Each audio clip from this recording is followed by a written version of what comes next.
تفہیم القرآن سید ابوالعلا مودودی۔ سورہ انبیاء آیات 95 تا 112 حصہ دوم۔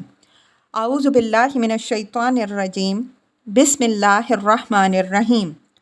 وَلَقَدْ كَتَبْنَا فِي الزَّبُورِ مِن بَعْدِ الذِّكْرِ، اور زبور میں ہم نصیحت کے بعد یہ لکھ چکے ہیں، أَنَّ الْأَرْضَ يَرِثُهَا عِبَادِيَ الصَّالِحُونَ، کہ زمین کے وارث ہمارے نیک بندے ہوں گے۔ إِنَّ فِي هَٰذَا لَبَلَاغًا لِقَوْمٍ عَابِدِينَ، اس میں ایک بڑی خبر ہے عبادت گزار لوگوں کے لیے۔ تفسیر۔ اس آیت کا مطلب سمجھنے میں بعض لوگوں نے سخت ٹھوکر کھائی ہے اور اس سے ایک ایسا مطلب نکال لیا ہے جو پورے قرآن کی تردید اور پورے نظام دین کی کنی کر دیتا ہے۔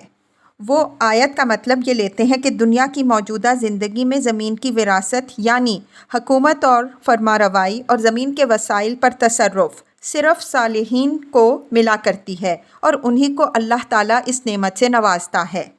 پھر اس قاعدہ کلیہ سے وہ یہ نتیجہ نکالتے ہیں کہ صالح اور غیر صالح کے فرق و امتیاز کا معیار یہی وراثت زمین ہے۔ جس کو یہ وراثت ملے وہ صالح ہے اور جس کو نہ ملے وہ غیر صالح۔ اس کے بعد وہ آگے بڑھ کر ان قوموں پر نگاہ ڈالتے ہیں جو دنیا میں پہلے وارث زمین رہی ہیں اور آج اس وراثت کی مالک بنی ہوئی ہیں۔ یہاں وہ دیکھتے ہیں کہ کافر، مشرک، دہریے، فاسق، فاجر سب یہ وراثت پہلے بھی پاتے رہے ہیں اور آج بھی پا رہے ہیں۔ جن قوموں میں وہ تمام اوصاف پائے گئے ہیں اور آج پائے جاتے ہیں، جنہیں قرآن صاف الفاظ میں کفر، فسق، فجور، معصیت اور بدی سے تعبیر کرتا ہے، وہ اس وراثت سے محروم نہیں ہوئیں بلکہ نوازی گئیں اور آج بھی نوازی جا رہی ہیں۔ فرعون و نمرود سے لے کر اس زمانے کے کمیونسٹ فرمانرواؤں تک کتنے ہی ہیں جو کھلم کھلا خدا کے منکر، مخالف بلکہ مد مقابل بنے ہوئے ہیں اور پھر بھی وراثت زمین کی پا رہے ہیں۔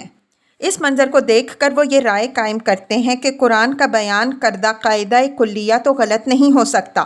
اب لا محالہ غلطی جو کچھ ہے وہ صالح کے اس مفہوم میں ہے جو اب تک مسلمان سمجھتے رہے۔ چنانچہ وہ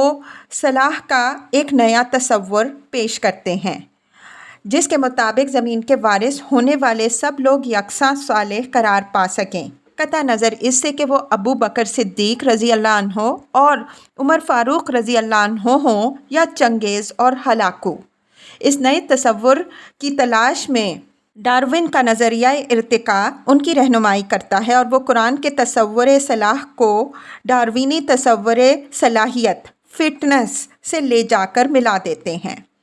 اس نئی تفسیر کی روح سے آیت زیر بحث کے معنی یہ قرار پاتے ہیں کہ جو شخص اور گروہ بھی ممالک کو فتح کرنے اور ان پر زور و قوت کے ساتھ اپنی حکومت چلانے اور زمین کے وسائل کو کامیابی کے ساتھ استعمال کرنے کی قابلیت رکھتا ہو، وہی خدا کا صالح بندہ ہے، اور اس کا یہ فعل تمام عابد انسانوں کے لیے ایک پیغام ہے کہ عبادت اس چیز کا نام ہے جو یہ شخص اور گروہ کر رہا ہے۔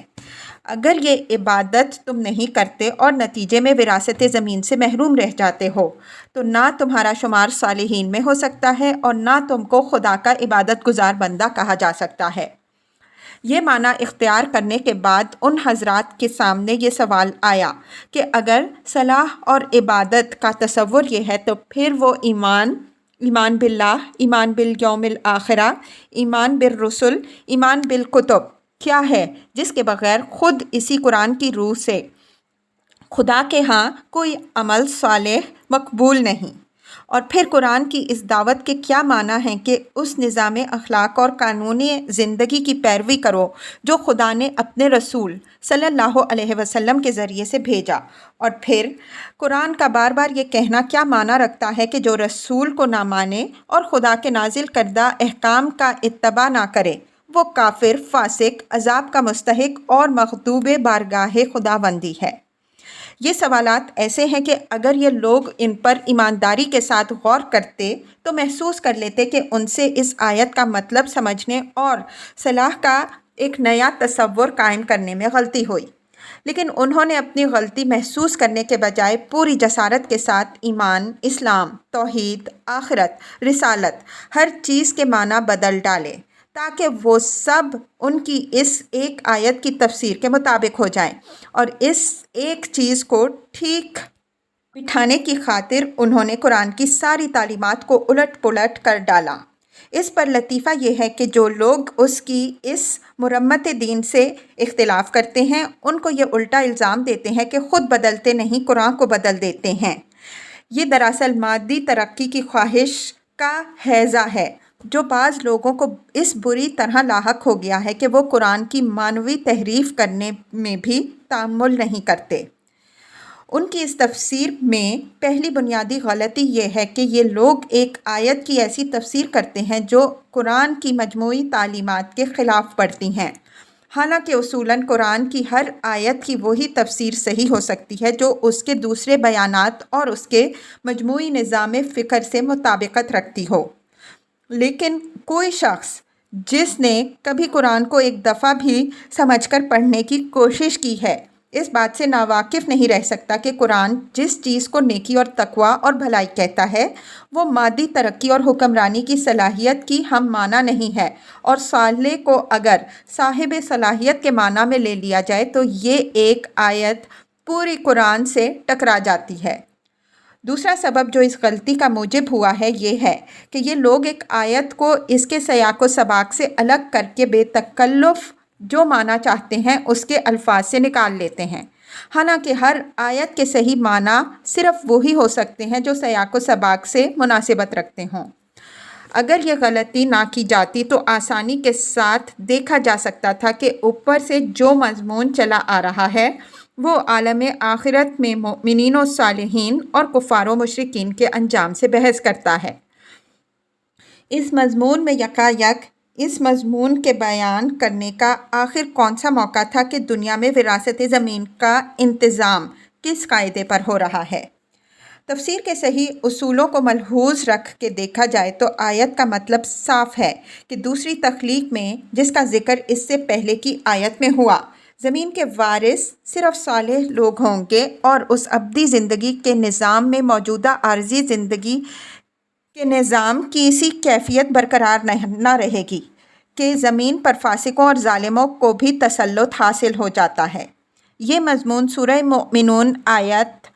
4 تا 11 میں بھی ارشاد ہوا ہے، اور اس سے زیادہ صریح الفاظ میں سورہ زمر کے خاتمے پر بیان کیا گیا ہے، جہاں اللہ تعالیٰ قیامت اور نفخہ سور اول و ثانی کا ذکر کرنے کے بعد اپنی عدالت کا ذکر فرماتا ہے۔ پھر کفر کا انجام بیان کر کے نیک لوگوں کو انجام یہ بتاتا ہے کہ وَسِيقَ الَّذِينَ اتَّقَوْا رَبَّهُمْ إِلَى الْجَنَّةِ زُمَرًا حَتَّى إِذَا جَاءُوهَا وَفُتِحَتْ أَبْوَابُهَا وَقَالَ لَهُمْ خَزَنَتُهَا سَلَامٌ عَلَيْكُمْ طِبْتُمْ فَادْخُلُوهَا خَالِدِينَ وَقَالُوا الْحَمْدُ لِلَّهِ الَّذِي صَدَقَنَا وَعْدَهُ وَأَوْرَثْنَا الْأَرْضَ نَتَبَوَّأُ مِنَ الْجَنَّةِ حَيْثُ نَشَاءُ فَنِعْمَ أَجْرُ الْعَامِلِينَ۔ اور جن لوگوں نے اپنے رب کے خوف سے تقوی اختیار کیا تھا وہ جنت کی طرف گروہ در گروہ لے جائے جائیں گے،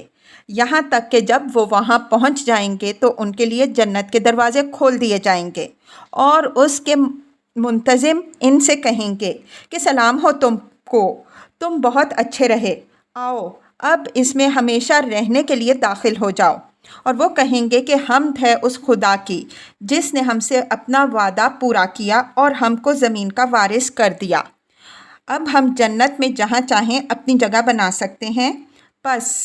بہترین اجر ہے عمل کرنے والوں کے لیے۔ دیکھیے یہ دونوں آیتیں ایک ہی مضمون بیان کر رہی ہیں، اور دونوں جگہ وراثت زمین کا تعلق عالم آخرت سے ہے، نہ کہ دنیا سے۔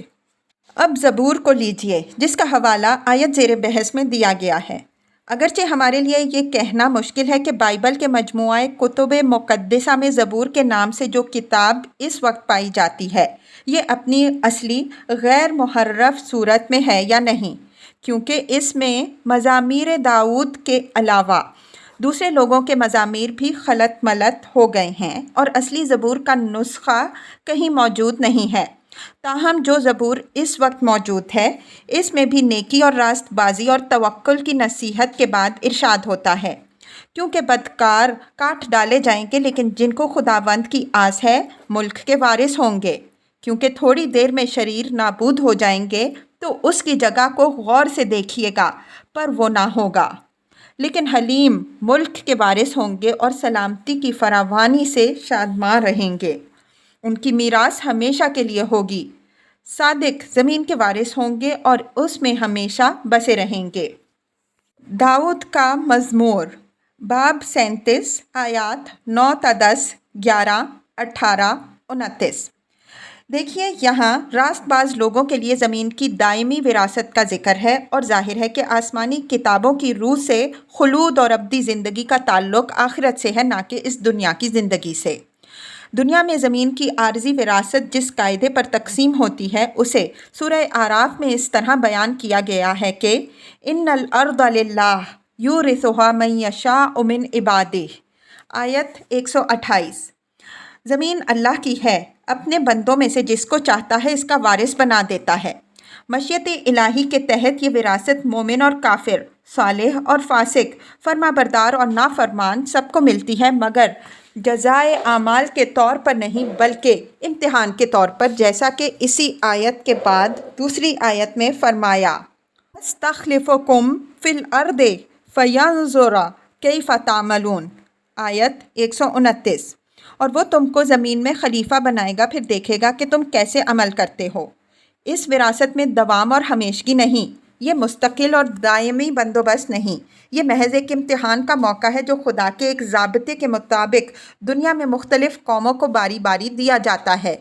اس کے برعکس آخرت میں اسی زمین کا دوامی بندوبست ہوگا، اور قرآن کے متعدد واضح ارشادات کی روشنی میں وہ اس قاعدے پر ہوگا کہ زمین اللہ کی ہے اور وہ اپنے بندوں میں سے صرف مؤمنین صالحین کو اس کا وارث بنائے گا، امتحان کے طور پر نہیں بلکہ اس نیک رویے کی ابدی جزا کے طور پر جو انہوں نے دنیا میں اختیار کیا۔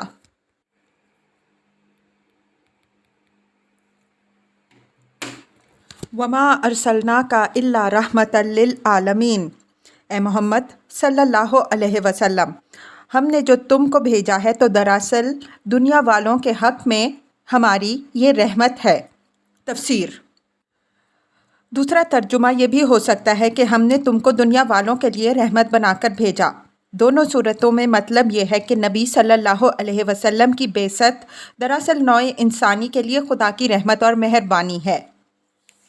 کیونکہ آپ صلی اللہ علیہ وسلم نے آ کر غفلت میں پڑی ہوئی دنیا کو چونکایا اور اسے وہ علم دیا جو حق اور باطل میں فرق واضح کرتا ہے، اور اس کو بالکل غیر متشبہ طریقے سے بتا دیا کہ اس کے لیے تباہی کی راہ کون سی ہے اور سلامتی کی راہ کون سی۔ کفار مکہ حضور صلی اللہ علیہ وسلم کی بعثت کو اپنے لیے زحمت اور مصیبت سمجھتے تھے اور کہتے تھے کہ اس دنیا میں اس شخص نے ہماری قوم میں پھوٹ ڈال دی ہے اور ناخن سے گوشت جدا کر کے رکھ دیا ہے۔ اس پر فرمایا گیا کہ نادانو، جسے زحمت سمجھ رہے ہو یہ در حقیقت تمہارے لیے خدا کی رحمت ہے۔ قل انما یوحی الی انما الہکم الہ واحد، ان سے کہو میرے پاس جو وحی آتی ہے وہ یہ ہے کہ تمہارا خدا صرف ایک خدا ہے۔ فہل انتم مسلمون، پھر کیا تم سر اطاعت جھکاتے ہو؟ فإن تولوا، اگر وہ منہ پھیریں، فقل آذنتکم علی سواء، تو کہہ دو کہ میں نے علی الاعلان تم کو خبردار کر دیا۔ وَإِنْ أَدْرِي أَقَرِيبٌ أَمْ بَعِيدٌ مَا تُوعَدُونَ، اب یہ میں نہیں جانتا کہ وہ چیز جس کا تم سے وعدہ کیا جا رہا ہے قریب ہے یا دور۔ تفسیر، یعنی خدا کی پکڑ جو دعوت رسالت کو رد کر دینے کی صورت میں آئے گی، خواہ کسی نوعیت کے عذاب کی شکل میں آئے۔ إِنَّهُ يَعْلَمُ الْجَهْرَ مِنَ الْقَوْلِ وَيَعْلَمُ مَا تَكْتُمُونَ، اللہ وہ باتیں بھی جانتا ہے جو بآواز بلند کہی جاتی ہیں اور وہ بھی جو تم چھپا کر کرتے ہو۔ تفسیر، اشارہ ہے ان مخالفانہ باتوں اور سازشوں اور سرگرمیوں کی طرف جن کا آغاز سورہ میں ذکر کیا گیا تھا۔ وہاں بھی رسول صلی اللہ علیہ وسلم کی زبان سے ان کا یہی جواب دلوایا گیا تھا کہ جو باتیں تم بنا رہے ہو وہ سب خدا سن رہا ہے اور جانتا ہے، یعنی اس غلط فہمی میں نہ رہو کہ یہ ہوا میں اڑ جائیں گی اور کبھی ان کی باز پرس نہ ہوگی۔ وَإِنْ أَدْرِي لَعَلَّهُ فِتْنَةٌ لَكُمْ، میں تو یہ سمجھتا ہوں کہ شاید یہ دیر تمہارے لیے ایک فتنہ ہے۔ تفسیر، یعنی تم اس تاخیر کی وجہ سے فتنے میں پڑ گئے ہو۔ تاخیر اس لیے کی جا رہی ہے کہ تمہیں سنبھلنے کے لیے کافی مہلت دی جائے اور جلد بازی کر کے فوراً ہی نہ پکڑ لیا جائے، مگر تم اس غلط فہمی میں پڑ گئے ہو کہ نبی کی سب باتیں جھوٹی ہیں، ورنہ اگر یہ سچا نبی ہوتا اور خدا ہی کی طرف سے آیا ہوتا تو اس کو جھٹلا دینے کے بعد ہم کبھی کے دھر لیے گئے ہوتے۔ وَمَتَاعٌ إِلَىٰ حِینٍ، اور تمہیں ایک وقت خاص تک کے لیے مزے کرنے کا موقع دیا جا رہا ہے۔ قَالَ رَبِّ احْكُم بِالْحَقِّ، آخر کار رسول صلی اللہ علیہ وسلم نے کہا کہ اے میرے رب حق کے ساتھ فیصلہ کر دے۔ وَرَبُّنَا الرَّحْمَٰنُ الْمُسْتَعَانُ عَلَىٰ مَا تَصِفُونَ، اور لوگوں تم جو باتیں بناتے ہو ان کے مقابلے میں ہمارا رب رحمان ہی ہمارے لیے مدد کا سہارا ہے۔